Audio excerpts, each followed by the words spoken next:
Shalom, selamat pagi. Kita berjumpa dalam ibadah pagi lawatan Tuhan. Kita boleh bersyukur kalau kita boleh ada sebagaimana kita ada. Ini adalah anugerah Tuhan. Kita sedang memasuki era new normal. Satu pujian dahulu, satu pujian yang membuat kita semangat di awal minggu ini.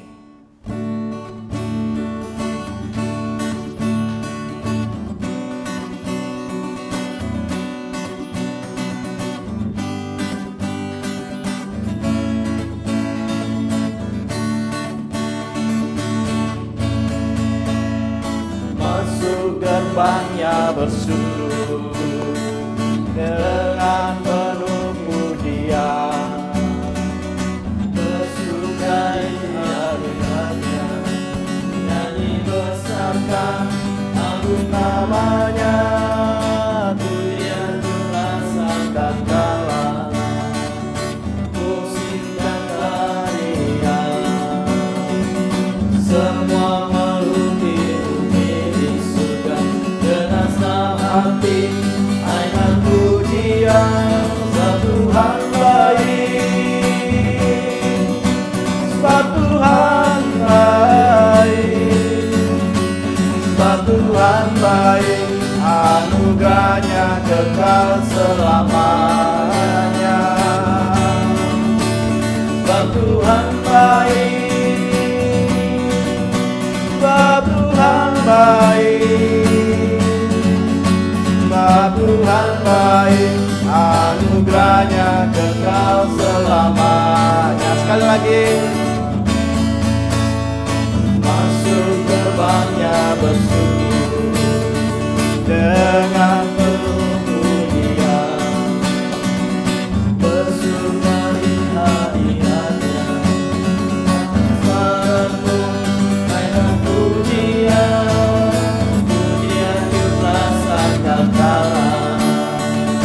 Musik dan tarian, semua makhluk hidup ini sudah dengan senang hati naikkan pujian, sebab Tuhan baik, amin. Sebab Tuhan baik, sebab Tuhan baik, anugerahnya kekal selamanya. Sebab Tuhan baik,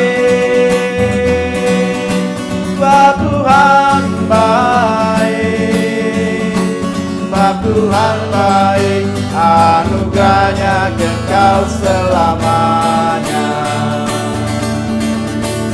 Sebab Tuhan baik, sebab Tuhan baik, sebab Tuhan baik, anugerahnya kekal selamanya.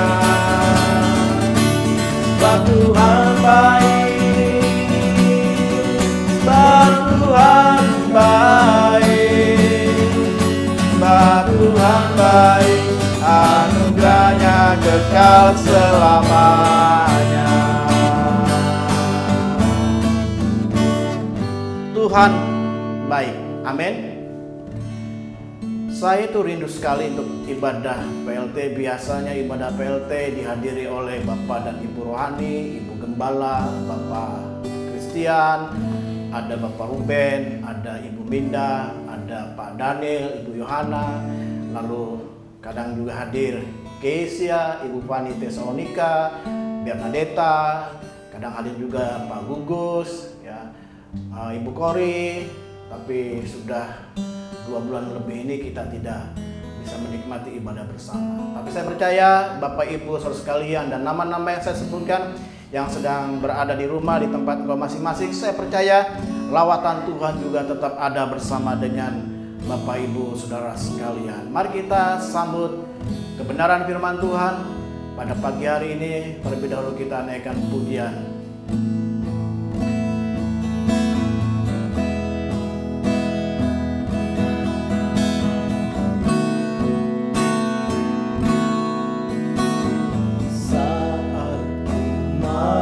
masuk ke hadirat-Mu,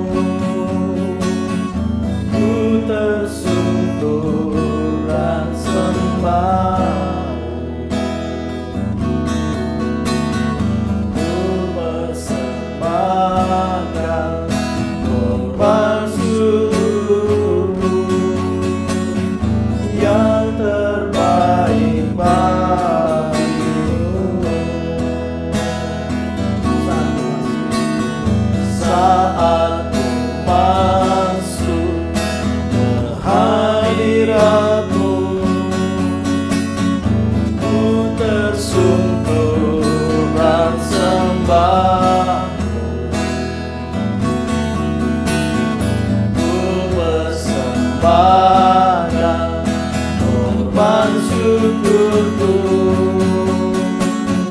yang terbaik bagimu. Ku bawa korban syukur ke tempat kudus Tuhan. Hatiku limpah dengan syukur, sebab Tuhan baik.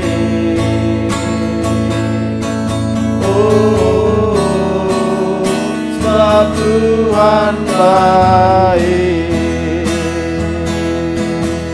Terima kasih Tuhan, pagi hari ini kami siap untuk menerima firman-Mu melalui hamba-Mu yang Tuhan sudah tetapkan di pagi hari ini. Bahkan kami juga akan dengarkan kesaksian yang hidup dari seorang anak Tuhan yang cinta Tuhan. Berkati ibadah ini, dari pertengahan akhirnya urapan Tuhan turun atas kami sekalian. Haleluya. Amin. Shalom Bapak Ibu sekalian, selamat pagi, senang sekali bertemu kembali di dalam Pagi Lawatan Tuhan. Kita akan mendengarkan firman Tuhan, namun sebelumnya kita akan mendengarkan kesaksian dari Lucy di Cikarang. Silakan Lucy. Shalom semuanya, apa kabar? Yes, Allah Maha Dahsyat.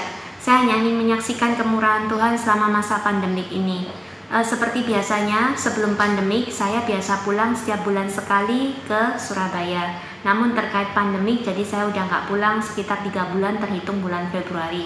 Satu hari saya telepon mama saya untuk caring, untuk make sure everything is just going fine, karena saya khawatir mama saya baru aja ditinggal papa tahun 2019, sedangkan kakak saya sibuk dengan rumah tangganya sendiri. Saya takut mama kesepian atau merasa gimana, jadi saya telepon beliau. Dan pada saat saya telepon beliau, terus terang saya kaget banget dan saya bersuka cita banget, bersyukur banget, karena mama itu jawabnya dengan penuh semangat, dengan penuh gairah, dengan penuh sukacita, seolah-olah tidak ada kejadian apa-apa. Mama sempat ngomong begini, "Lucy, mama tenang kamu di sana, karena mama tahu kamu hidup dalam takut akan Tuhan, dan Tuhan pasti jagain kamu, pasti pelihara kamu." Itu kalimat itu sungguh sangat menguatkan saya. Karena apa? Mama saya itu baru dibaptis tahun lalu, bukan latar belakang Kristen, dan nggak ngerti Alkitab, nggak ngerti kebenaran firman Tuhan, apalagi isi Alkitab. Bagi beliau di usia senja yang baru dibaptis, itu nggak ngerti isi Alkitab. Tetapi saya yakin percaya, beliau bisa menjawab seperti itu karena Roh Kudus yang bekerja beracara secara pribadi dalam hidup mama. Apapun yang sudah Tuhan rencanakan, tidak ada yang pernah gagal. Kalau mama aja yang baru dibaptis, baru 1 tahun, bisa menggantungkan hidupnya sepenuhnya kepada Tuhan, apalagi Bapak Ibu Saudara sekalian yang sudah lama mengikut Tuhan. Saya yakin dan percaya Tuhan kita sama, dulu, sekarang, dan sampai selamanya. Tuhan yang sama juga akan tetap memelihara, menyertai, melindungi Bapak Ibu Saudara sekalian. Maukah kita menggantungkan hidup kita sepenuhnya kepada Tuhan? Amin. Tuhan Yesus memberkati. Kiranya kesaksian saya boleh menjadi berkat. Tetap semangat, tetap bergairah. Terima kasih untuk kesaksian Lucy dari Cikarang. Benar, Tuhan bekerja kepada setiap orang. Tuhan bekerja juga kepada mamanya Lucy. Mama Lucy boleh mengenal Tuhan dari 2019. Mamanya Lucy boleh bukan dari seorang Kristen, tapi Tuhan bekerja pada setiap umatnya, kepada setiap orang-orang yang mau mendengarkan dan menurut perintah Tuhan, sebagaimana Tuhan firmankan di dalam Yesaya 1 ayat yang ke-19, "Jika kamu menurut dan kamu mendengar, maka kamu akan memakan hasil baik dari negeri itu."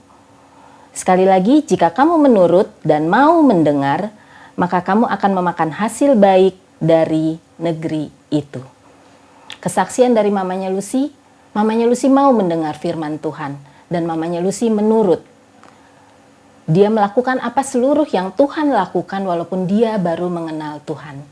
Itulah jemaat Tuhan yang harus kita lakukan juga dalam kehidupan kita saat ini, sekarang ini, di mana kita harus menurut apa yang Tuhan mau. 3 bulan kita berada di rumah, 3 bulan kita melakukan seluruh aktivitas kita dari rumah, kita keluar dengan segala keterbatasan kita. Tuhan hanya mau kita menurut, Tuhan hanya mau kita mendengar apa yang Ia ingin kita lakukan. Seringkali kita mendengar apa yang Tuhan mau, tapi kita tidak melakukan apa yang Tuhan mau. Kita tahu apa yang Tuhan katakan, tapi kita tidak bisa menurut apa yang Tuhan mau. Kesaksian tadi bercerita kepada kita, di mana mamanya Lucy mendengar dan menurut. Pada saat kita menurut apa yang Tuhan inginkan di dalam kehidupan kita, di mana kita sudah mendengar segala firman-Nya dan kita paham segala firman-Nya, maka apa yang kita tidak mengerti, kita akan mendapatkan hikmat di mana dan apa yang harus kita lakukan. Karena hikmat itu bisa datang, bisa Tuhan berikan kepada kita pada saat kita tidak tahu apa yang kita lakukan. Tapi Tuhan melihat bagaimana kita menurut apa yang Ia ingin kita lakukan. Bagaimana kita mendengar segala perintah-Nya. Sebagaimana firman Tuhan katakan di dalam Amsal yang ke-24 ayat yang ke-14. Saya akan bacakan untuk Bapak Ibu sekalian.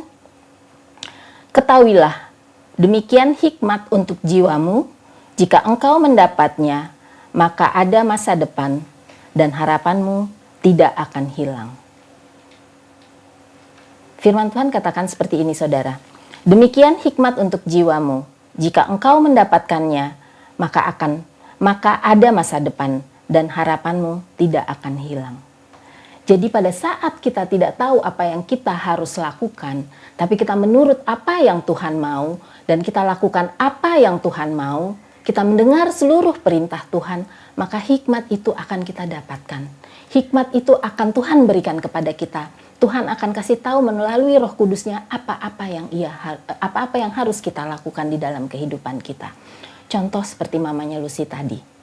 Sekalipun dia tidak tahu apa yang terjadi pada anaknya di Cikarang, tapi dia percaya bahwa anaknya akan baik-baik saja, bahwa anaknya ada dalam pemeliharaan Tuhan.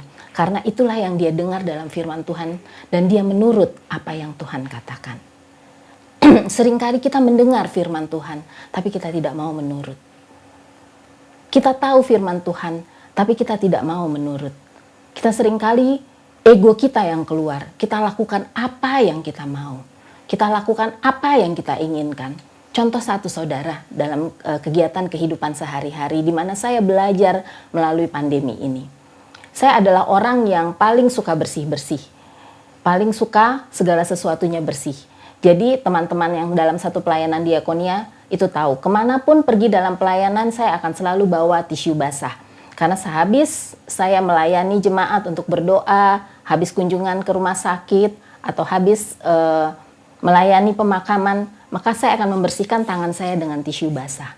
Tapi pada saat pandemi COVID terjadi, yang disarankan adalah pakai sanitizer. Nah, saya itu nggak suka pakai sanitizer. Kenapa? Karena saya merasa lengket di tangan saya. Saya merasa nggak bersih gitu. Saya merasa, sekalipun bakterinya mati, tapi saya merasa tangan saya tuh nggak hilang kotorannya gitu. Karena ada sanitizer yang dari gel dan sebagainya. Nah, untuk saya jadi patuh, untuk saya jadi menurut, semenjak itu saya tidak pernah bawa lagi tisu basah. Yang saya bawa adalah hand sanitizer. Kenapa? Kalau masih ada tisu basah di tas saya akan pilih tisu basah karena menurut pemikiran saya lebih suka pakai tisu basah. Nah, tisu basah tidak pernah saya pakai dan saya bawa hand sanitizer. Otomatis saya akan pakai hand sanitizer untuk tangan saya. Karena apa yang kita pelajari bahwa kuman-kuman atau virus itu akan mati dengan hand sanitizer. Nah, saya membuat diri saya menjadi menurut dengan cara saya tinggalkan tisu basah saya dan saya bawa hand sanitizer. Itu contoh sederhana dalam kehidupan kita sehari-hari. Nah, untuk kehidupan rohani kita, Bapak Ibu Saudara, mungkin ada hal-hal yang harus kita tinggalkan dan ada hal-hal yang harus kita ubah. Setiap orang mempunyai sesuatu yang harus dia rubah, sesuatu yang harus dia lepaskan, sesuatu yang harus dia tinggalkan.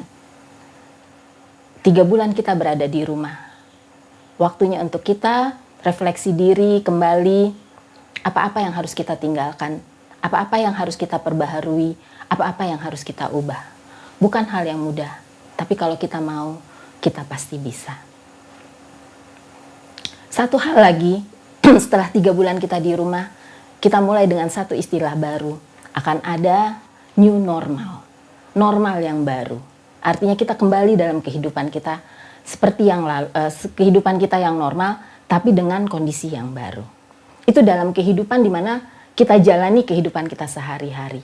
Tapi itu juga tidak lepas Bapak Ibu Saudara di dalam kehidupan rohani kita. Tuhan ingin kita kembali ke dalam kehidupan kita yang normal, tapi dengan sesuatu yang baru. Dan Tuhan inginkan itu kepada seluruh kita yang ada di muka bumi ini. Kenapa pandemi ini terjadi seluruh bumi? Bukan hanya di Indonesia, bukan hanya di Pondok Gede, tapi di seluruh bumi. Karena Tuhan mau kita berubah menjadi normal, tapi sebagai orang-orang yang baru. Bukan orang-orang lagi yang tetap dengan pendiriannya, berpegang teguh dengan apa prinsipnya, tetapi ada sesuatu yang dirubahkan dalam kehidupan kita. Mungkin kesabaran kita harus berubah, mungkin ego kita harus berubah, mungkin rasa berbagi kita harus lebih kita tingkatkan lagi, mungkin kesadaran kita untuk kebersihan harus kita tingkatkan lagi. Banyak hal, setiap dari kita mempunyai perubahan-perubahan yang berbeda yang harus kita lakukan. Tapi saya percaya, semua ini terjadi karena ada maksud Tuhan. Karena Dia ingin kita tetap normal, tapi kita adalah senantiasa menjadi manusia yang baru. Jangan pernah takut dengan wabah ini Bapak Ibu Saudara. Karena Tuhan senantiasa ada bersama dengan kita. Hikmat Tuhan akan Tuhan selalu berikan kepada kita, asal kita menurut, asal kita mau mendengarkan apa yang Ia perintahkan. Tuhan itu Maha Kasih untuk kita. Jangan pernah takut. Tapi takutlah kalau kita tidak bisa menurut. Takutlah kalau kita tidak bisa berubah. Takutlah kalau kita tetap terus pada pendapat kita, pada prinsip kita. Karena mungkin ada yang tidak baik yang sebenarnya harus kita rubah. Karena kita berpegang teguh pada apa yang kita pikir itu baik, kita menjadi tidak pernah bisa berubah. New normal bukan satu kebetulan Bapak Ibu Saudara. New normal adalah sesuatu yang Tuhan inginkan di dalam kehidupan kita. Di mana kita berubah, di mana kita menjadi manusia baru dari hari ke hari, menjadi lebih baik, menjadi yang Tuhan inginkan. Beberapa minggu yang lalu Bapak Gembala ada sampaikan di mana kita harus beradaptasi, yaitu dari Filipi 4 ayat ke-12 sampai 13. Saya akan bacakan untuk Bapak Ibu Saudara, Filipi 4 ayat 12-13. Aku tahu apa itu kekurangan dan aku tahu apa itu kelimpahan. Dalam segala hal dan dalam segala perkara, tidak ada sesuatu yang merupakan rahasia bagiku, baik dalam hal kenyang maupun dalam hal kelaparan, baik dalam hal kelimpahan maupun dalam hal kekurangan. Ayat yang ke-13, segala perkara dapat kutanggung di dalam Dia yang memberikan kekuatan kepadaku. Rasul Paulus berkata, aku tahu apa itu kekurangan dan aku tahu apa itu kelimpahan. Arti kekurangan di sini bukan hanya nggak punya, bukan hanya menahan lapar. Tapi Rasul Paulus tahu apa yang harus dia lakukan pada saat dia kekurangan, pada saat dia nggak punya apa-apa. Dan Rasul Paulus juga tahu apa yang harus dia lakukan pada saat orang lain kekurangan, pada saat orang lain nggak punya apa-apa. Kalau kita hanya bisa bilang, aku tahu rasanya lapar, aku tahu bagaimana perut itu kosong, cuma sampai dirasa lapar tapi tidak tahu apa yang kita lakukan, itulah yang harus kita ubah Bapak Ibu Saudara. Kita harus tahu kalau kita lapar apa yang harus kita lakukan. Makan. Kalau nggak ada makan, cari makanan. Kalau nggak ada uang untuk cari makanan, berarti kita harus cari uang untuk supaya kita bisa makan. Nah, itulah yang Tuhan inginkan di dalam kehidupan kita. Pada saat kita membaca firman Tuhan, pada saat kita mengenal firman Tuhan, tidak hanya sekedar kita tahu pada dasarnya, tapi kita tahu lebih dalam lagi apa yang Tuhan mau kita lakukan di dalam kehidupan ini. Rasul Paulus bilang, baik dalam hal kenyang maupun dalam hal kelaparan, baik dalam hal kelimpahan maupun dalam hal kekurangan. Jadi dia bukan hanya melewati masa-masa lapar, melewati masa-masa kenyang, melewati masa-masa kelimpahan, kekurangan, tapi dia bersedia Tuhan jadikan dia ada saat berkelimpahan, ada saat kekurangan, ada saat lapar, ada saat kenyang, Dan dia menikmati setiap proses itu. Kalau nggak, dia nggak bisa bilang pada ayat yang ke-13, segala perkara dapat kutanggung di dalam Dia yang memberikan kekuatan kepadaku. Segala perkara dapat kutanggung. Artinya kita yang nanggung. Di dalam Dia kita tanggung bersama-sama dengan Tuhan. Dulu saudara, saya sering mengartikan firman ini, segala perkara dapat kutanggung di dalam Dia. Saya merasa ya udah Tuhan yang nanggung segala perkara saya, udah semuanya akan beres. Enggak, tetap kita yang tanggung, tapi kita jalankan bersama dengan Tuhan. Nah, perubahan-perubahan pikiran inilah yang Tuhan ingin ada di dalam diri kita. Itulah yang disebut dengan new normal. Jadi kita lebih mengerti lagi setiap firman Tuhan yang kita baca, nggak hanya sekedar kita baca dasarnya, nggak sekedar oh ya Tuhan yang tanggung segala perkara kita, misalnya contohnya gitu. Tapi kita tahu oh ya saya harus yang tanggung ini dan saya ada bersama dengan Tuhan. Jadi tetap kehidupan ini harus kita yang lalui, tetap kehidupan ini harus kita yang jalankan, tapi ada Tuhan bersama dengan kita. Kalau kita bisa mengerti itu Bapak Saudara, Bapak Ibu Saudara, kita nggak berpikir lagi kapan pandemi ini akan berakhir. Kita akan menikmati setiap proses dalam pandemi ini. Mungkin 2 bulan ke depan sudah suasana normal, tapi bisa jadi juga 3 tahun ke depan baru normal. Kita bisa menjadikan itu tidak masalah, karena kita tahu segala perkara dapat kutanggung di dalam Dia. Artinya apapun yang Tuhan mau dalam kehidupan saya bisa menanggungnya karena ada Tuhan bersama dengan saya. Selamat menikmati new normal Bapak Ibu Saudara. Bersama kita jalani kehidupan ini karena kita tahu ada Yesus yang bersama dengan kita. Tuhan Yesus memberkati. Kita berdoa bersama-sama. Bapak, kami mengucap syukur Tuhan untuk pagi hari ini. Terima kasih Bapak untuk firman-Mu. Kami percaya Tuhan, segala perkara dapat kutanggung bersama dengan Engkau. Aku akan lakukan segala sesuatunya yang Tuhan ingin aku lakukan. Karena aku tahu Tuhan, Engkau ada bersama-sama dengan aku untuk menanggung seluruhnya. Bukan Engkau yang menanggung perkaraku. Aku tetap menanggung perkaraku, tapi aku tahu bahwa Engkau ada bersama denganku. Terima kasih Bapa, terima kasih untuk firman-Mu, terima kasih untuk pengertian-pengertian baru. Kuatkan kami semua Tuhan untuk melalui kehidupan ini. Sebentar lagi kehidupan kami akan masuk di dalam new normal. Bukan hanya kehidupan sehari-hari semata Tuhan, namun kehidupan rohani kami. Kami ingin juga menjadi new normal. Sesuatu yang normal, namun ada sesuatu yang baru dari hari ke hari. Terima kasih Bapak untuk firman-Mu, biarlah firman-Mu senantiasa menjadi rema di dalam kehidupan kami. Di dalam nama Tuhan Yesus Kristus, kami senantiasa bersyukur. Haleluya, amin. Haleluya, puji Tuhan, firman yang sungguh memberkati kita sekalian. Terima kasih Ibu Minda buat pelayanannya. Kami percaya Tuhan terus pakai Ibu Minda dengan luar biasa. Terima kasih untuk Saudari Lucy Rustam yang sudah menyaksikan bagaimana karya Tuhan bekerja dalam kehidupan Lucy Rustam. Tuhan juga memberkati. Saya percaya jemaat Tuhan yang berada dimanapun kau berada, tetap dalam berkat Tuhan. Mari kita jalankan hari-hari hidup kita dalam minggu ini. Minggu yang penuh dengan kemenangan, minggu yang penuh dengan berkat Tuhan, minggu yang penuh dengan kejutan dari Tuhan. Nama Tuhan yang menjadi barisan terdepan dalam kehidupan kita sekalian. Pengumuman seperti yang diberitakan beberapa waktu yang lalu bahwa kita akan kembali beribadah di gereja tanggal 21 Juni jam 9 pagi, tetapi khusus untuk para pelayan Tuhan. Ya, khusus untuk para pelayan Tuhan. Untuk jemaat kapan? Jemaat tanggal 5 Juli. Ibadah diadakan 2 kali, tanggal 5 Juli. Ya, pukul 9 pagi dan pukul 10.30 pagi. Segera daftarkan kepada gembala-gembala Mesbah Keluarga. Ya, jemaat Tuhan bisa daftarkan ke gembala-gembala Mesbah Keluarga. Yang khusus untuk tanggal 21 dan 28 Juni, para pelayan Tuhan daftarkan diri di ketua komisi atau ketua bidangnya. Tuhan Yesus memberkati. Mari kita akan akhiri ibadah kita pada pagi hari ini. Doa Yabes.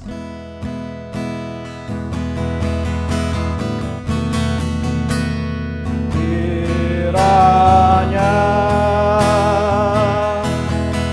Engkau memberkati aku berlimpah-limpah dan memeluas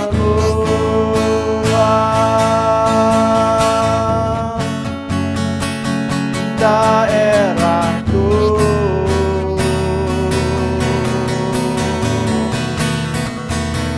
dan kiranya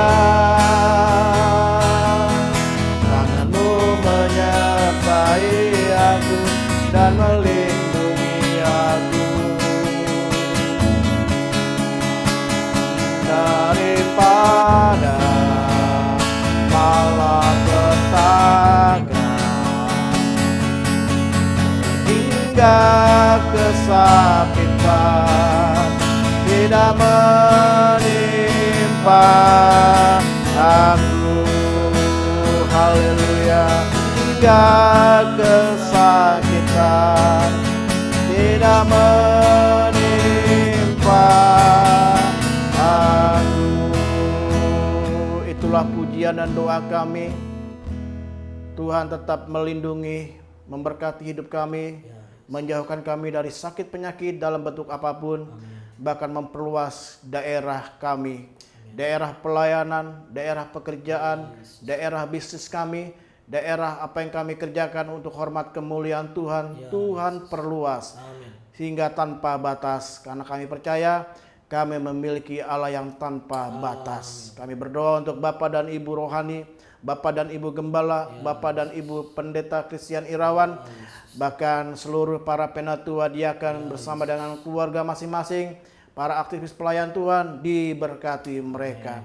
Kami berdoa untuk Ibu Minda yang sudah memberkati kami, berkati pekerjaan pelayanannya, nama Tuhan yang dipermuliakan. Berkati juga Saudari Lucy Rustam yang sudah memberkati kami dengan kesaksian, berkat turun atas Saudari Lucy Rustam. Berdoa untuk pasangannya Lucy Yunki, kami percaya proyek-proyek yang sedang dikerjakan Tuhan buat berhasil, Tuhan pertemukan orang-orang yang tepat. Pagi hari ini hamba berdoa untuk seorang anak Tuhan, Saudara Susanto Simanjuntak, yang sedang bergumul untuk pembayaran uang kontrak rumahnya yang harus diperpanjang 1 tahun ke depan. Mari juga Tuhan tolong tepat pada waktunya. Kami berdoa untuk jemaat Tuhan dengan pergumulan mereka masing-masing. Tuhan bela anak-anak yang akan masuk ke sekolah yang baru, mencari sekolah yang baru juga Tuhan tolong berikan sekolah yang terbaik.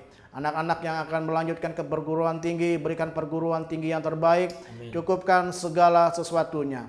Kami berdoa untuk pekerjaan setiap anak-anak Tuhan di tempat ini. Apapun pekerjaan mereka, Tuhan buat mereka berhasil. Apa yang mereka kerjakan, Tuhan buat berhasil dari hari ke hari. Terima kasih Tuhan.